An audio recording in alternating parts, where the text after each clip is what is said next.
Hey, y'all, if you are abstinent from meth, but you are not healed sexually, or you're in a place where you are not finding fulfillment from sober sex, this episode is an important one.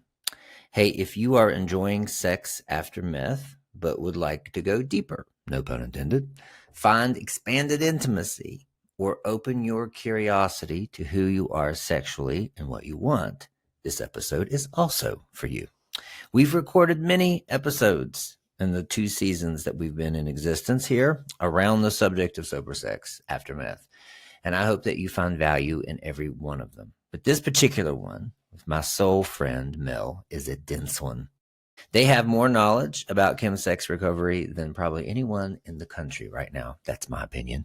And has helped so many people find sexual liberation after being hijacked by chemsex. So I am so excited to offer you this content. This is valuable. You're getting such value, the opportunity to pick the brain of a specialist who deals with chemsex on a day-to-day basis for the last 10 years. This is going to give you some impactful first steps for the journey. I mean, this is one you're going to want to earmark, and especially make sure that you get the study guide. Sexual reintegration after meth is the number one concern of the men I talk to and the men I work with. And as a coach, I can do a lot of prep work and I can share my lived experience.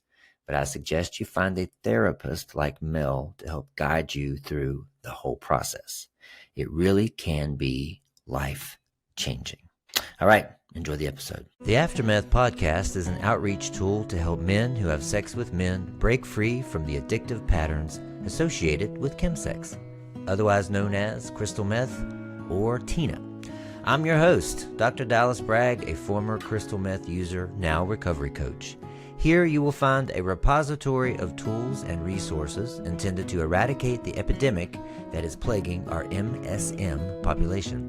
Please note that the views expressed on this podcast are not to be taken as medical advice. Also, we will be talking about drugs and sex, so if you feel triggered to use, stop listening and contact your local emergency system and or your support network.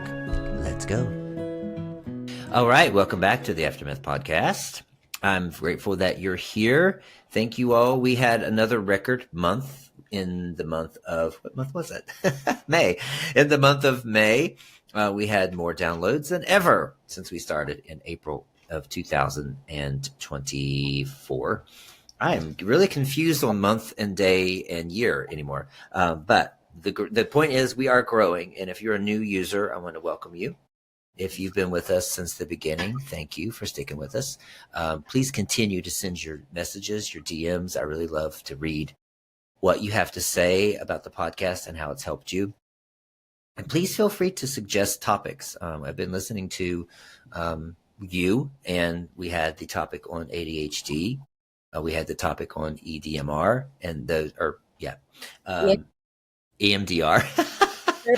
Okay. EDM. EDM. We're going to do EDM. We did do dancing, conscious dance. That was not suggested, but we did it.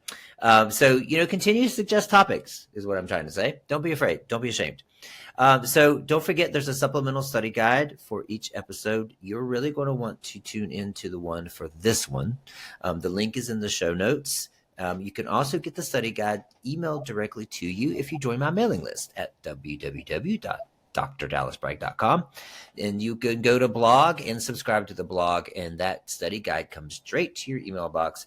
If you want free resources, I have plenty of them. I mean, you get a study guide each week with the podcast. You get a study guide every other Monday with the different topics like perfectionism. I have people pleasing coming out next week. And it gives you a lot of actionable exercises, journal prompts, reflective questions. There's a lot of juicy stuff there you can get for free. You can join our Facebook community, which is also free, the AfterMeth Podcast. We have a YouTube account, which is called the AfterMeth Podcast. And I have to remind you, if you try to find us, make sure your phone doesn't autocorrect to AfterMath, or you will find something very different than what this is. So thank you for listening. Today, I'm excited to bring back a true friend of mine, Mel. Mel was with us last season, and it was really, I think, my top probably 3 favorite episodes. You really touched me, and you have touched me, period. I think there's just some people you meet and you just immediately know that you're going to be friends for life. And I feel that way about you. You are just a light. You are just a light, Mel, and on this earth. And I just appreciate you. And I'm so happy we connected on TikTok. Thank the TikTok gods for that. I mean, yeah, and likewise, light sees light, Dallas. So I am eternally grateful to have met a person like you in the world. Oh, thank you. So, Mel, can you introduce yourself to us? Tell us what your favorite things about you. My favorite things about me. Well, first and foremost, like my vocation and my profession and what I do in the world is I'm the executive director of No Matter What Recovery, and we're a LGBTQ inpatient and outpatient treatment center here in Los Angeles, California. Now, with that comes kind of passion and purpose. One of the parts of Mel in my area of expertise is definitely around chemsex. I've been in study for, I would say, almost a decade in acute treatment centers. So, longstanding history with the passion and purpose that found me. I was not going out looking for this. It just kind of landed with me, and it was the thing that lit my heart on fire the most in this world. So, as a professional, this is what I do. I'm a certified sex addiction therapist. I'm also a substance use counselor, rainbow advocate, educator. There's a lot of acronyms that go with Mell McCracken. But for the I am a person in recovery. I'm a person in long-term recovery.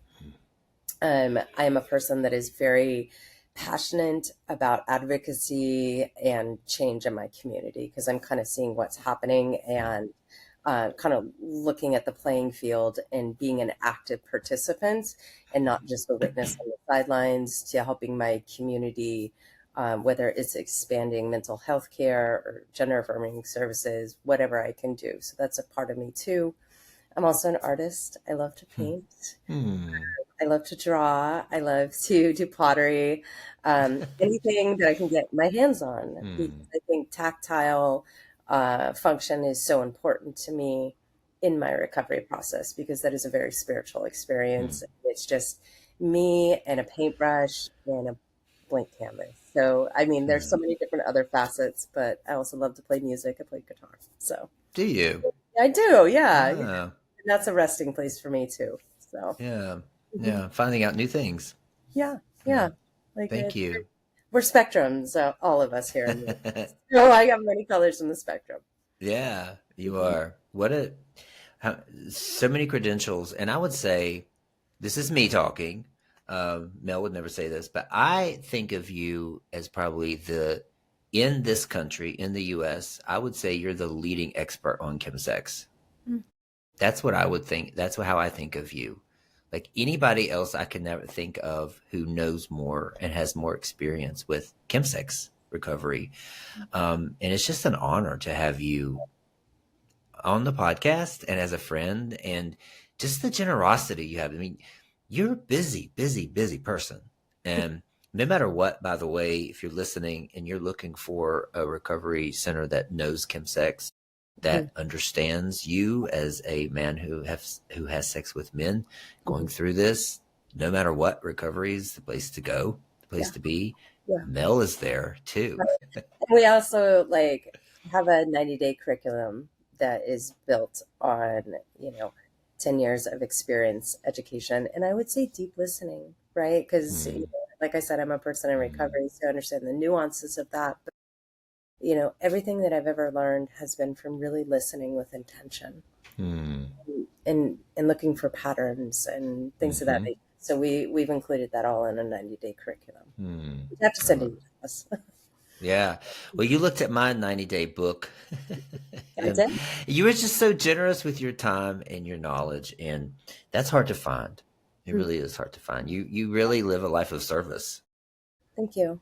Yeah. That's my primary purpose in this world, is how can I help just a little bit more? And, meeting people like you and my kind of star family, I'll call it. Yeah. we walk together. That's what we do. Like we're helpers and we help each other. No, thank you. Well, you inspire me and bring me back to ground a lot just by being around you. So thank you. Awesome. Yeah. So you're a certified sex therapist, and I've said this on the podcast. I'm sorry, what did you say? Certified sex addiction therapist. Addiction therapist, sex addiction therapist. Yes. Sorry. Yeah. There's a wild difference between like the sex therapist and the sex therapist. So I always make that distinction. Right. So right. yeah. Yes. Sex addiction therapist. Mm-hmm. I've said on the podcast before, the number one question I get, the number one problem that I get, that I hear from men is the sexual reintegration, right? Or I can't stop using because the sex is never going to be the same. Or I need to have sex on meth because, it's vanilla sex, that kind of thing.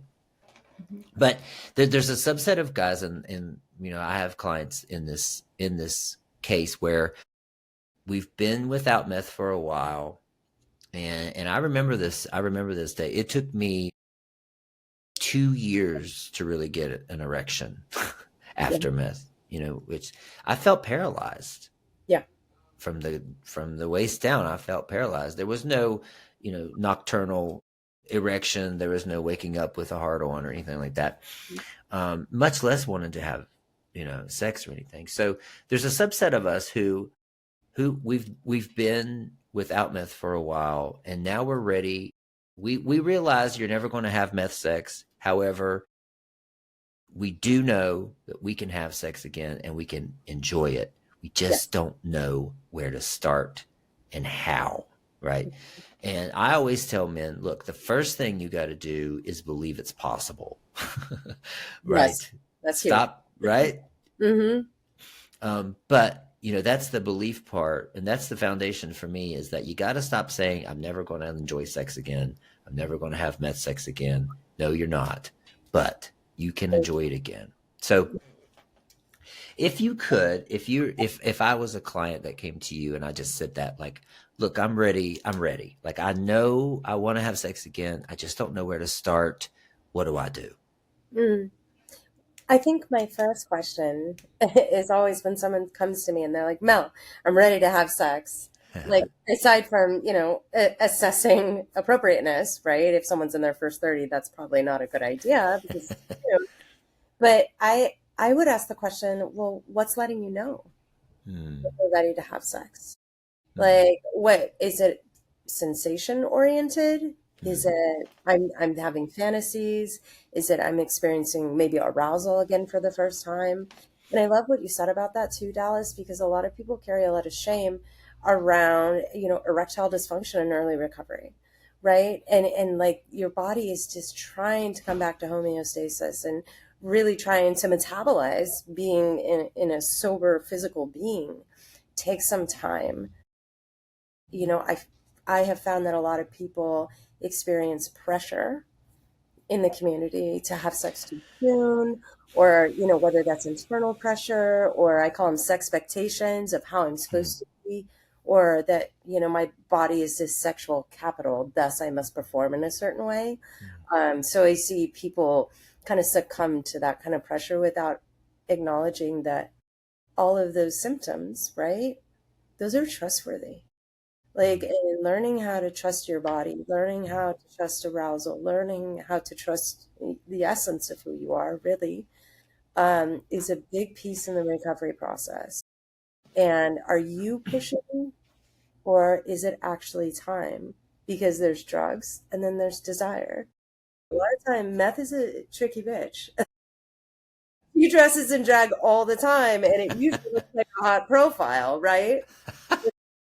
Behind that, there lies meth, right? And so figuring out and learning how to discern, is this like desire driven, right? As me as a sexual human coming back online and back into a sexual body, or is this like this urgency? And I think one is sensory and one is sensational. Like, when sex is an emergency and like you feel like it's a 5 alarm fire, I'm going to err on the side that it says that is impulsivity, which falls in line with meth, right?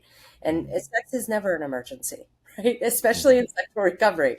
Yeah. It should be a 911 emergency, right? And if it is, maybe there's some sort of nervous system activation that's, integrated actually with sexual arousal. And so you might want to do some work around that. But I think when it's, your God-given desire kind of coming back online, it's very sensory oriented, right? Like you can smell things, you can touch things, even the taste of something, like things might taste a little bit sweeter if I'm eating ice cream. Like it's a very sensory experience versus the sensational electric charge that chemsex has, right? And I also don't lie to my clients. It will never feel like that again, but it Yeah. will be so much more than you can ever imagine. Right. It's such a narrow focus. With chemsex, it's a very narrow focus. You got the phone, the computer, a couple of randos, and there's just everything is sticky, right? But very narrow focus. But with sexual recovery, we ask people to expand into many different dimensions of what it means to be a sexual human to them. And everyone is going to have, a different experience of what they're attracted to, their likes, their dislikes, with turn-ons, turn-offs. But getting back in touch with that and going back to kind of factory settings, if you will, before meth came in, I think is really important in walking through sexual values and sexual belief systems, because am I actually being driven by my own desire, or am I coming from ideas that maybe were impressed upon me, right? And that could be like childhood trauma, that could be religious trauma, that often kind of get implanted and begin to lead the way. Contacting your true erotic self is a huge part of sexual recovery, but it requires some work. It requires some self-reflection. So it was a very long answer, but Very full. Very full. Yeah. Yeah. No, I love this idea of asking yourself a lot of questions is a key, isn't it? Yes, curiosity.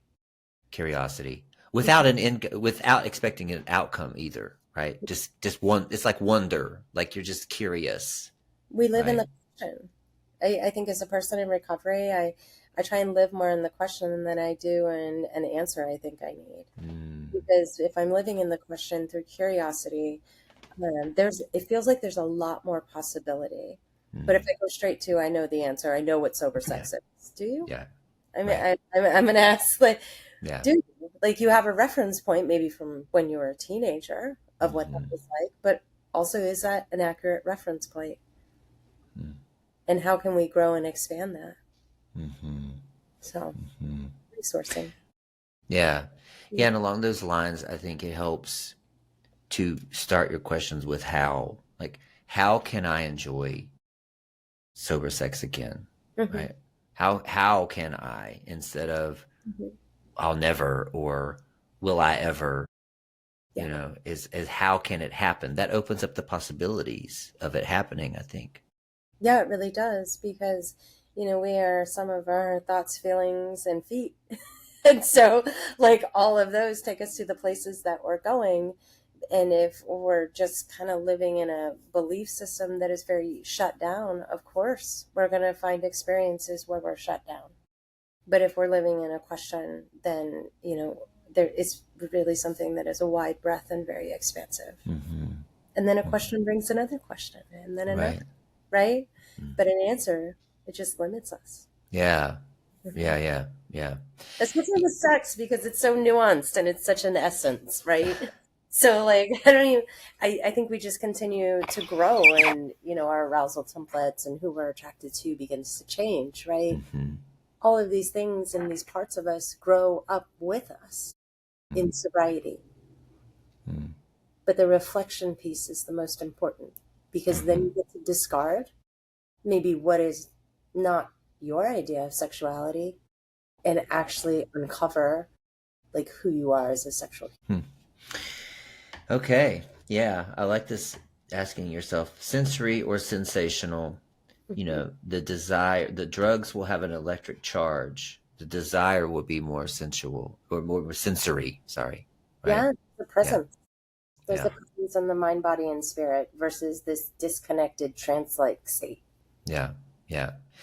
Yeah, and so for you listening is when you ask the question, is this sensory or sensational? Like we're saying, you don't have to have an answer right away, No. but you're opening your mind up to begin to find that, right? To really discover where you are on that spectrum of sensory, sensational, Mm-hmm. and what's driving you to want to have sex again, right? I mean, Yeah. that's, yeah. I Hmm. think that is one of the most important questions. And is it just because I'm actually hungry for sexual connection and Hmm. intimacy with another person? Or are there other things at bay, right? Hmm. And not kind of falling in to the trap of the other things, I will say, that might be driving the bus and really putting yourself in the front seat. Like, Hmm. no, I actually want to have sex because I desire connection, intimacy. Even I'm horny. Like all of those, Yeah. all of Hmm. those are great and fine. But Hmm. my question is really around who's driving the bus. Yeah. Yeah. Yeah. Who's driving the bus?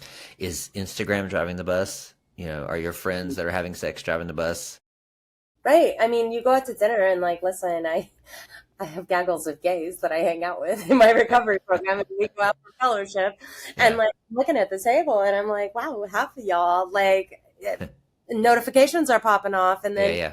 I notice it takes other people away from the actual moment. So Mm, we kind of have a little rule that phones are not at the yeah. table Yeah. because it takes away from presence and connection Yeah. that's in front of you, and that might be something that is driving the bus, right? Is like, I'm Mm, going to keep up with the status quo, or even beliefs around sexual value, right? I think that there's this overarching kind of like bodies are capital in the mm-hmm. community, and like your, Mm. can I cuss on your podcast? Oh yeah. All right, good. This is Oh good. yeah. Okay, like your fuckability meter determines your worth, right? And it's like Mm, breaking yeah. through that, Yeah. right? And like those are old ways of being in the world. Mm-hmm. And entering into a new paradigm where I'm so much more than my body or my sexual capital, like that's an important piece, right? Mm-hmm. But it doesn't have to determine who you are, your value, or your worth in the world. And I think a lot of times there's so many stakes put in that corner without even seeing the human behind it, Mm-hmm. the objectification and Yeah. sexualization. Yeah. Yeah. But how do we, even in recovery? So I have dropped out of some Facebook recovery groups because I noticed the more fuckable you are, the more attention you get. Mm, Right. right. And it's a gay men's group, right? Hmm. How do we break that? Like, where do we go to find a culture that doesn't that your body isn't your capital? Hmm. Like, is it just does it just start with us, or do we be the change we want in the world, That's what or Gandhi said right there. Be the change you want. Like, I think this is so rooted in, our first sustained trauma, right? In the 1980s, when the HIV crisis started to hit New York City, there was so much focus on looking well, on bodies, and fuckability, right? Throughout the epidemic, that we've kind of adopted that narrative in the community, right? And it really wasn't pre-HIV. It wasn't like that. If you look at photos of, gay men in the 70s, we had the clones, right? But they were a subsect and they were a subculture. But like gay men in the 70s, I mean, I don't want to say normal, but they look like kind of more normal, like, the guy you would find that lives two doors down, right? Like very adapted to society. And now there's such a heavy focus on exterior wellness or looks, that I really think is a trauma that we've kind of adopted in our community. Right. And so, like, we look through that lens, and you're asking about a change. It starts here. It starts here and now. It starts in the conversations that I have with people. It starts, my eyesight, how I look at people. Like, I find people attractive all the time. Do I have desire? Yes. Fuck yes, I do. I can note that, and then I can also see the human behind that. And it's enriching conversations. And you know what I will say, is wildly unpopular, but I think apps have really been a big downfall in our community Yeah. because we say things we would never say to a person. That's right. They were in front of us, Yep. behind the screen of an app. We're Yep. hurtful. There's racism. There's xenophobia. There's transphobia. Like it is almost this breeding ground of, app culture where people don't see others as human. Yeah. Right? So then you walk into a room and there are other people there. Like you might still have that lens on, right? And just scanning for objectability or scanning for fuckability. Yeah. So I would say if you're looking for like sexual integration or, even like the boyfriend experience or boyfriend's experience, whatever you identify, or monogamous, whatever, you're not going to find it there. Like, and getting back into relationship with each other, getting back into courtship or even learning courtship. Yeah. I never learned courtship skills. I always had to keep everything secretive and hidden in my formative adolescent years. That wasn't something that was available for me. Yeah. It's not available to most of us in the community. Yeah.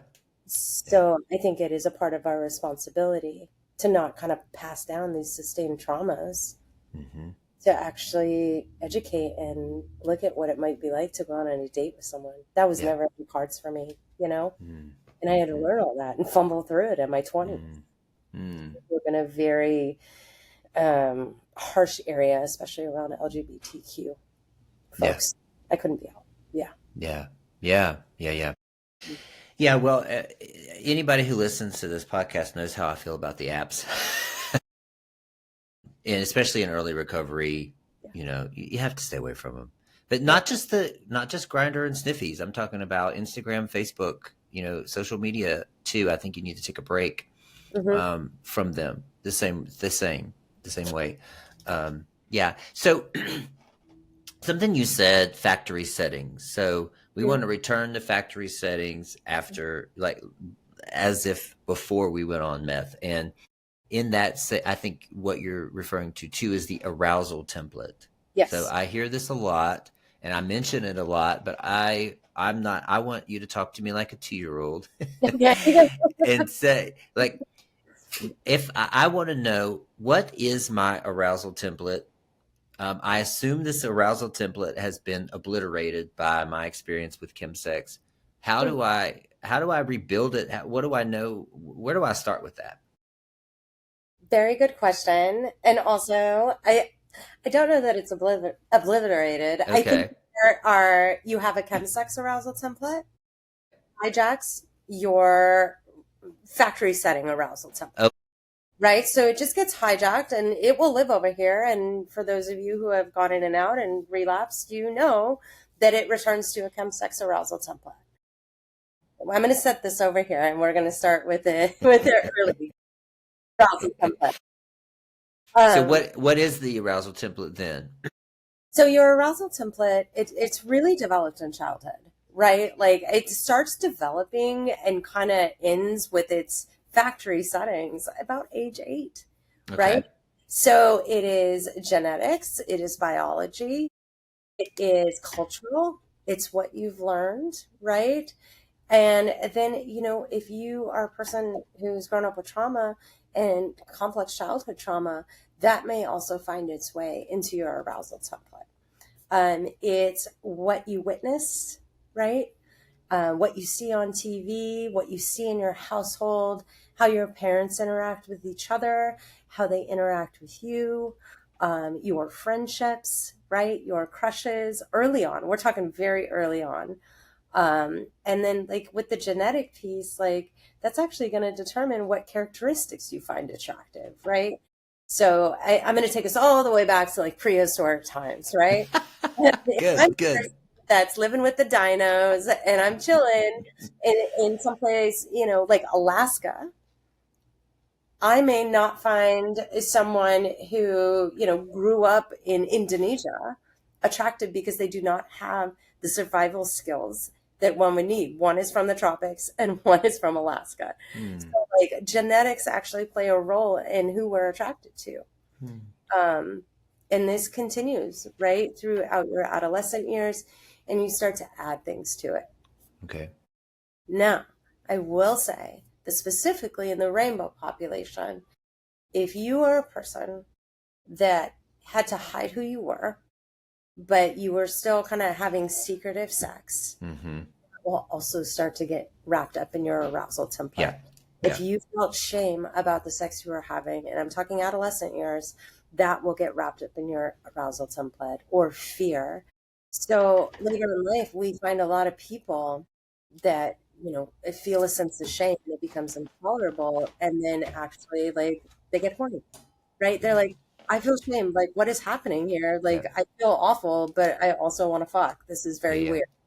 And Yeah. this tells me that there is an intersection between shame, the experience of shame, and actual desire, right? And also the same goes with fear, right? If I'm in a fight or flight state and sex is the emergency that we were talking about earlier, it's because there is, that has also been wired into, an attractiveness or an arousal template too. So I always talk about, when I do a lot of presentations at CMA, I talk about Terry. And Terry was one of my first experiences in high school. And we would sneak off at parties and we'd go all the way to the back of someone's property. And then, she would walk back first and I would walk back second. And she was also dating the high school, like, football star who was like this big beefy dude. Like, he was so massive. He was like 6'1" and like just yoked. Right. And so I was very much afraid of her boyfriend. I was like, oh my God. But no one knew. And I wasn't out at the time either. Right. Okay. Like, there were all these like quiet, secret interludes or interactions I was having. But Terry is still memorable for me because, I would go over, I'd sneak in her window late at night, like, you'd sneak out, like, all of that stuff. And I would go to school the next day and she would not even look at me. It's as though I didn't even exist. And I had the biggest crush on her. I thought she was the coolest. And like, we were also kind of fooling around and figuring it out as teenagers do. So, the dismissal, right, started to kind of get into my thoughts of attractiveness, or even feeling rejected or feeling abandoned. All of these things started to really weave themselves together. And so guess what? When I went to pick a partner, I picked someone who would dismiss me, who would not give me time or space. And like, that became my arousal template and what I was attracted to, because it triggered these deep down feelings that I had in this, relationship, we'll call it, with this person in high school. So when I started to do all the work around my experience of rejection, my experiences of dismissal, and grow my tolerance, my arousal template actually grew. And I know we hear like, I have a bad picker a lot. No, honey, you don't have a bad picker. Right. You just learned something. Right. That got tangled up in your arousal template.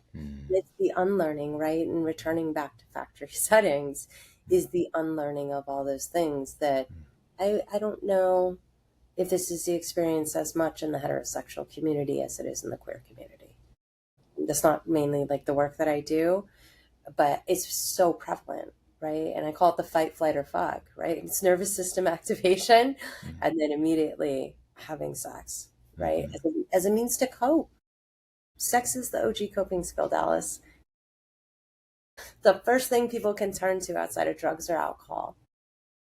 And if it gets kind of mixed up with secrecy or shame, or it's even driven by fear, then there's some unpacking to do.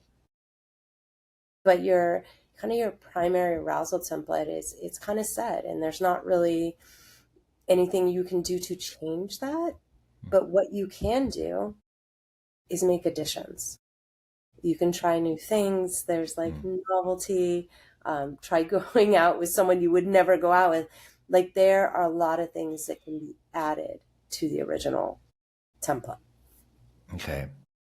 But your template of being dismissed, part of that template, right? Yep. I want to be rejected. I want to be dismissed. I want to be ignored. So I go hurt hunting. What'd you say? I call it hurt hunting. Yeah. Which is only attracted to the people that are going to hurt me or like fuck me over. Yeah. But that was so deeply ingrained in an arousal template. But you said that arousal templates never change, but you had to unlearn that. Is that right? that baseline, Okay. until you're like 8, yeah, that's kind of like set. Like Okay. talking Okay. about, oh, I like blondes with blue hair. Like that Ah, piece is set. okay. But everything else is workable. Okay. Like Gotcha. you can work with everything else, and the more you kind of maybe do some therapeutic work or even 12-step work can help for Mm-hmm. those that attend program, Yeah. and address, the shame or the rejection or the fear. It starts to dissipate, and you're no longer attracted to those things, right? Mm. Or they're not going to have the same pull that they would. Yeah. Yeah. Yeah. Yeah. I understand. Yeah. I mean, what a practice to go through to think about your biology, your culture, Mhm. what trauma, what did you witness? Who were your friends with? Like you're saying, like what kind of situations did you go through, like in high school, your first crush? Yeah, All of that's going to give you really valuable information about why you liked what you did, right? right. And so that is different than that gets hijacked by chemsex. Yes. Does it get would you say perverted by chemsex? Does it get escalated? Does it get muddied by what you're doing in chemsex? I would say that it is perfumed, right? Because Mm, like with chemsex, it kind of creeps into all the nuances of one's sexuality. hmm. Um, but I try and create kind of a division between the two, Okay. right? Sexual recovery is really more focused on expansion of one's arousal template and integration into that, and like really exploring in a safe way, maybe trying out new things. Hmm. There's some novelty, but when it comes to your chemsex arousal template, I'm going to put that over here. And I will say that in your first kind of 90 days, like anything that was happening in a chemsex setting, you need to put it high on a shelf. Whether it's the jockstrap you were wearing, the porn you Hmm. were watching, the phone you were using, Hmm. like all of those things, because it's so powerful. Hmm. And if you're trying to get back to just an arousal template that you can work on, you're going to have to eliminate the triggers for a minute and Yeah. kind of go into a mode of self-preservation and protection around your sexual self and your recovered self. Because oftentimes with the chemsex arousal template, because meth is meth, it can produce really high acuity visual memory, meaning what you're thinking about. If you're masturbating and thinking about past sessions, that can send you to the moon, right? Because there's that euphoric recall and the induction of euphoric recall. So getting further and further away from the chemsex arousal template means bringing in new neural pathways that are going to put you back at your kind of factory reset so you can add to that. Like if you're watching porn and you're walking into sexual recovery, you're like, well, what do? I want to watch porn. I'm like, well, get a magazine, like read some erotic literature. Like, you know what I mean? You're going to have to change some things in Yeah. order to create different pathways that Yeah. aren't just a pathway straight to meth. And there's a ton of fun things that you can do. And I think, sexual recovery is getting more in tune with yourself. So like self-sex states, masturbation, Yeah. focusing on, the body and the sensate focused skills Mm. are really helpful in sexual integration and moving away from chemsex arousal template into factory settings. Yeah. Yeah. There's a lot there. There's a lot there. I'm just thinking about something that I had to do was I had to cut out porn. I had to cut out hookups. Hmm. You and I have had a discussion about masturbation, We you have. know, Hmm. and I am always learning and always changing, and that's okay, but there's sometimes when I have told men, and I've said on this podcast to, that when you feel really, really activated and really there's an electric charge and you really want to go and use is when you masturbate and you release. A lot of times there's that post nut clarity and you're out of it. You wake up. It's like you wake up out of it That's what and you're they like, call yeah, like, oh, yeah, it. But when we talked about this and you looked at my booklet, you had said that it's not something that you suggest. Yeah. Masturbating within the first 90 days, right? Or maybe beyond. I think that it's not about masturbation itself. Uh-huh. It's the relationship to masturbation. And I Okay. really want to like say, by all means, if you're about to head out the door and you use, and this is the Sure. last ditch effort, do it. Honey, Yeah. whatever keeps you in the house, whatever Yeah. keeps you away from the pipe. Yeah. Yeah. No. Yeah. I will say that clinically speaking, if you are thinking about drugs and you are having a craving and you're using sex as a tool, you are lighting up the same neural pathway to chemsex, just in a very different way. So you're thinking about drugs and you're using sex.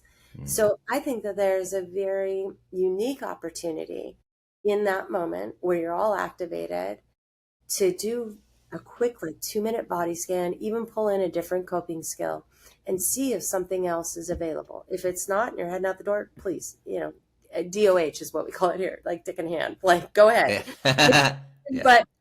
But if you can just pause for a moment, this is an opportunity, and this is a window of being triggered. Don't waste a good trigger. It's always a good opportunity Yeah. to explore, what can I do instead of this? Right? Is there something else that's available to me?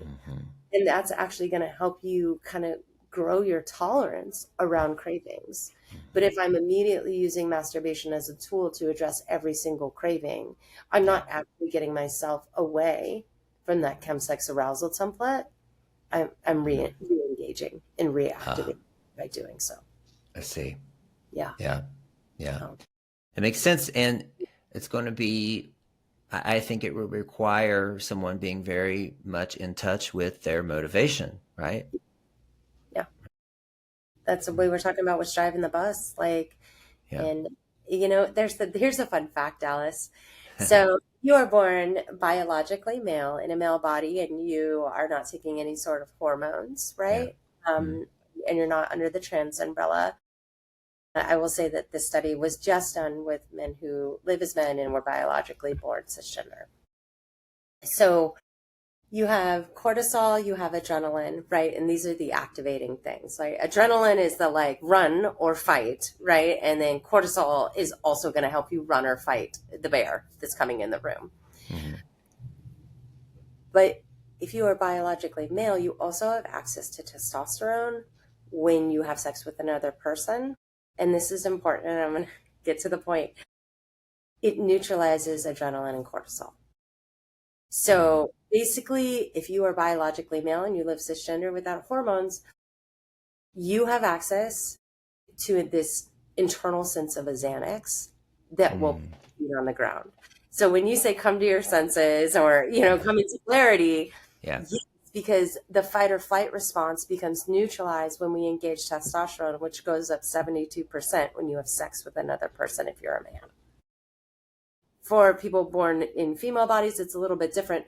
But for men, it's like having a built-in Xanax. Fight, flight, or fuck. That's what I was just going to say. Yeah. I'm in a fight or activated response.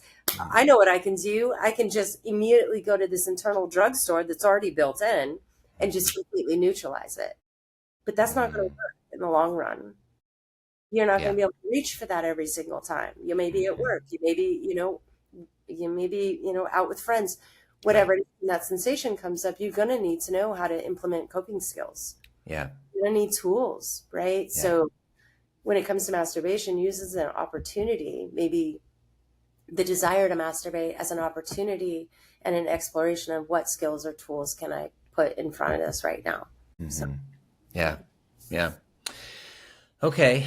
So we're talking about arousal template. We're talking about kind of, I think one thing, maybe you tell me, but one thing you could do is look back at your relationships and find patterns. Yeah. Right. Like if you've dated kind of the same person every time and you've been in kind of a repetitive situation, that might tell you something about your arousal template. Absolutely. Reflection is everything. Like a sexual belief survey, where'd you learn it? Who'd you learn it from? What have been your experiences? And if I grew up in, a home with an emotionally available caregiver, my arousal template might lean me towards people who are emotionally unavailable.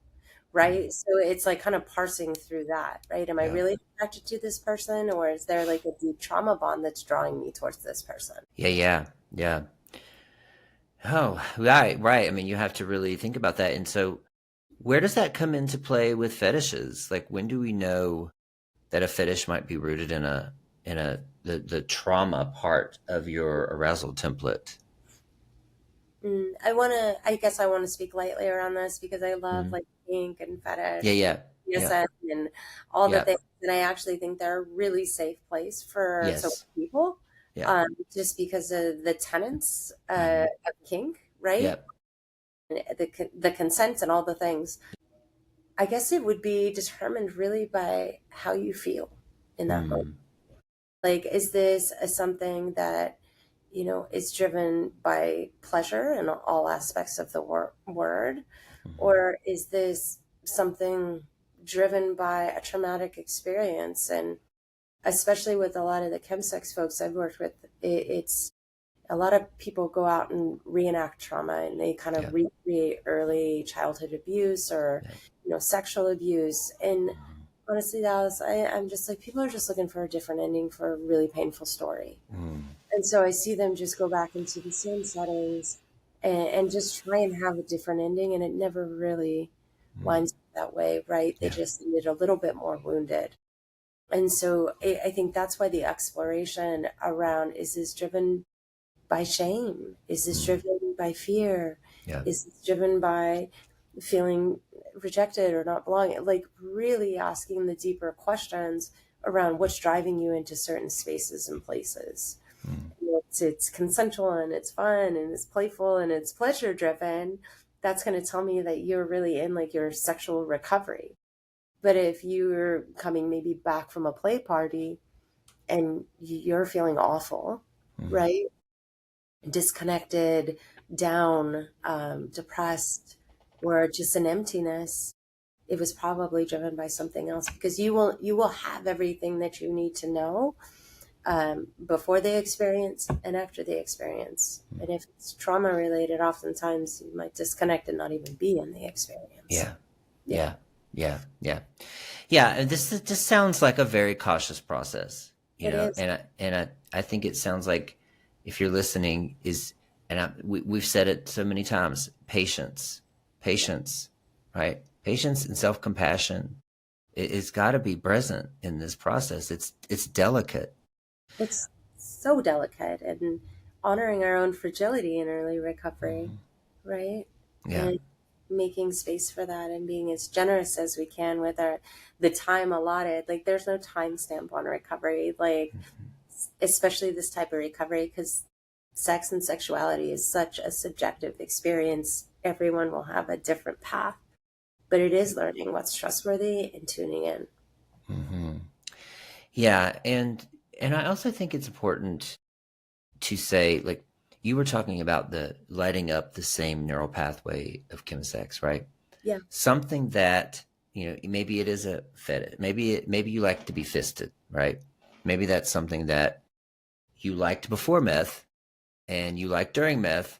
So now, though, that it's been interwoven, like the arousal templates, like the chemsex template has hijacked. I'm trying to use your words. I'm trying to not obliterated, but hijacked this arousal template. And so the first few times you tried fisting in after you're abstinent from meth, it may light up that same pathway, right?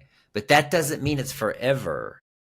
No, and you know what? Like, of course you're gonna have thoughts. And like as you integrate sexually, of course, like your mind may travel back to certain experiences or even kind of light that up to a degree. But I think this is the part of sexual recovery that is the most important.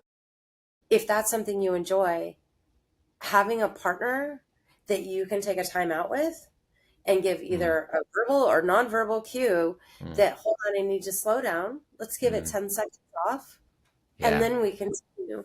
So, like the vetting process around sexual safety, especially if you're early on, yeah. is so important for that reason. Hmm. Because if you just push past it and push through it, then that's kind of the pressure that I was talking about a little bit earlier, is that internal pressure of, oh, I have to do this, rather than like taking a beat and having a reparative experience and saying, hey, can we just pause? And that's a tenet of consent. And that's your own consent. That's not for anyone else. It's important to honor our own sense of consent and boundaries and know maybe when I need to take a pause or when I, just need to pull back altogether.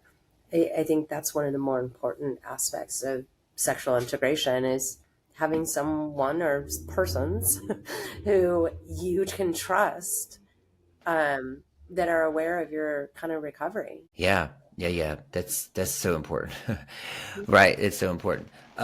What do you say to men who are upset that they have to think about P&P scenarios to get off with other men? Does that maybe an indication that it's too soon to be involving yourself with sex? Well, I would say that, one, I want to normalize that. Of course.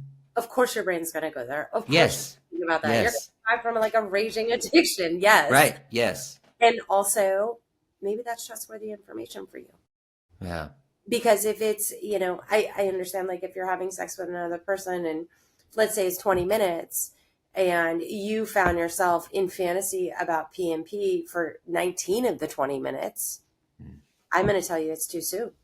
Yeah. Like, I see. because you're actually just spent in the fantasy of chemsex and not really actually present for sex. But if it's a couple of times and you just kind of redirect and come back to the present moment, I want to normalize that and say, like, of course, yeah, that's going to happen. But if it's happening more often than not, that's something to listen to and something to pay attention to. Yeah. Yeah. Or H&H. I said P&P. It's H&H in some parts of the world. Whatever acronym you're using for it. But yeah, because I hear men discount the whole experience. I mean, they were able to get aroused. They were able to get an erection. They had a sexual experience with another man it was a sober sexual experience, but at the end they had to think of, of meth to actually come. Yeah. And to discount that whole experience is. Yeah. No, we don't want to do that. If you are present for the majority of the experience, like, go on, move forward. Like, it will get easier as the years go by. Right. Yeah. But if you're not present for the majority of the experience, that's an indicator that maybe it's too soon. Yeah. Yeah. Okay, good. Well, I think if you're listening and you want a starting point, I think this is given. It's a lot, but it's at least something to start thinking about, and reflection, questioning. Where is it coming from? Am I being pressured? Caution. Thinking about your arousal template. Like, sit down and re-listen to this, and sit down and really think about where it all came from, and how do I unlearn? I've always said it's almost like recovery isn't learning something new, it's unlearning what you thought you knew. That's right. Yeah. My mentor always says it's recovering the truth of who you are. Like, in recovery means to go and get something, to go and rescue something. And I think that rescuing is the essence of who our true selves are before the world got involved and told us who we needed to be. Yes. Yeah, that's right. Yeah. So I want to thank you for always guiding me in a more healthier direction and a more correct clinical direction, because as a coach, this is an area where I just I talked to Dr. Fawcett about this. Is like, what can I say? What can I do as a coach in this area, sexual integration? Because there's very little that I feel that I need to get involved in. There's some things I can do in terms of sharing my experience, right? Like, I'm a big component of mindful masturbation because that's something that helped me. Absolutely. I made up this whole man. He was with me for years. I love that. Like, a sober script, like, all of these things are super helpful, and they're gonna, help get you back into self.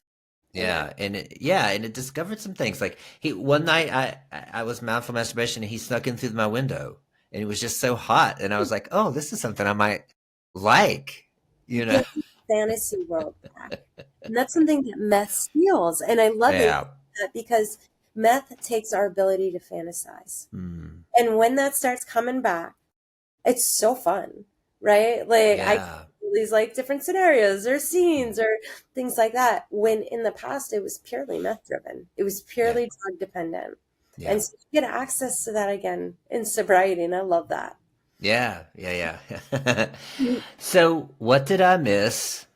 What do you think I should have asked about, or what do you think we left out of this conversation? That would be helpful. It was a very full conversation. Understanding sexual values, maybe something to expand on, Okay. and what that even means to Yeah. people. Like, what Yeah. do you value, not in a partner, but in sex and sexuality, like playfulness, adventure, humor, like all of those value systems kind of bleed into who we are as sexual beings. And man, if I don't want to fuck someone I can't laugh with, like about the silly things, you know, like so like that may be a value I hold when it comes to sexuality. So exploring that and maybe some of the sexual health principles would be something to look at too. So, if I ask myself what my sexual values are, Yeah. right, and let's say one of them is, like you said, humor. Mm. What would be another sexual value? What would be some examples? I mean, adventure, Okay. you know, sadomasochism, Oh like yeah. Okay. all of those. Here, I got it. Hold on. I got this book right Ah, the book. here that I have all. Passion, novelty, playfulness, cleanliness, empathy, Okay. cuddling, Oh, wisdom, okay. maturity. Okay. You want someone who's like not immature when it comes to sex, you Yeah. know, Yeah. not to any teenagers, voyeurism. Like these are Okay. all like these are all value systems that people can work from. Yeah. So if I know what my values are, let's say they are cuddling, humor, passion, whatever, adventure, right? If I know what those values are, that's a way I can assess if this person is going to be a match for me. Well, yeah, I think, you know, one of the pillars of sexual health is finding a person or persons that you have shared values with. Right? Okay. Because if I have someone who's really serious in the bedroom and I really value playfulness, we're just going to be a miss on our values. And it's like knowing this and like kind of spotting it in other people and then being able to have a dialogue about it. Like, what's important to you in sex? Is it the end product? Is it orgasm? Is it everything that comes before that? Is it foreplay? Is it novelty? I think those pieces are really important, especially in vetting partners. Yeah. Yeah. Yeah. This is some work, but it's worth it. Right? It is, yeah. Yeah. Every step of the way, because you begin to just grow into infinite possibility around sex and sexuality. If there's any book I would ever give a plug for other than Dr. Fawcett, it's Magnificent Sex by Dr. Peggy Kleinplatt.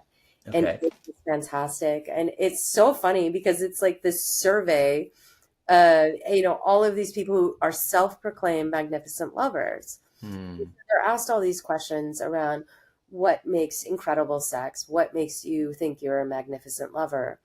And a lot of the notes that were taken are around empathy, honesty, intimacy. Like nothing had to do with sexual mechanic.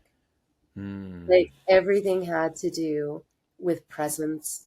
Like, and there's all these different chapters on it, but it really defines what makes extraordinary sex extraordinary. And it's all the things that are around it. It's not the room or the body. Yeah. It's the ritual. It's the time. It's all of those things that actually make sex incredible. Wow. So you get to deepen into all that when you get into sexual recovery. And you get to have sex without drugs. Come on. Right. Exactly. Yes. Yeah. I can see me being asked on like Grindr, what you into, empathy. It's like we are so bent in the community just on, like I said, sexual capital, the mechanics of it. But it's like No, I want to feel like a closeness and not just like Yeah. a body I don't know touching me. Yeah. Yeah. Yeah. Yeah. Yeah. Yeah. Well, there's a lot more to discuss. There's a lot of, there's a lot of men with fear of other men. There's trauma that you have coming out. We've talked about the heartbreak of Yeah. chemsex last season. If you didn't watch that, or you didn't listen or watch that episode, go back. It's the heartbreak of chemsex with Mel. There's a lot more around sex that we could talk about, but we're out of time today. But I really appreciate this conversation. I think it's going to help many people around the world. There's so many of you men out there who are hurting, who are, you've shut yourself down, and I see it all the time. 2 years, 5 years without ever having or trying to have sex because you've just given up on the possibility. And there is hope for you. There's hope. There's healing.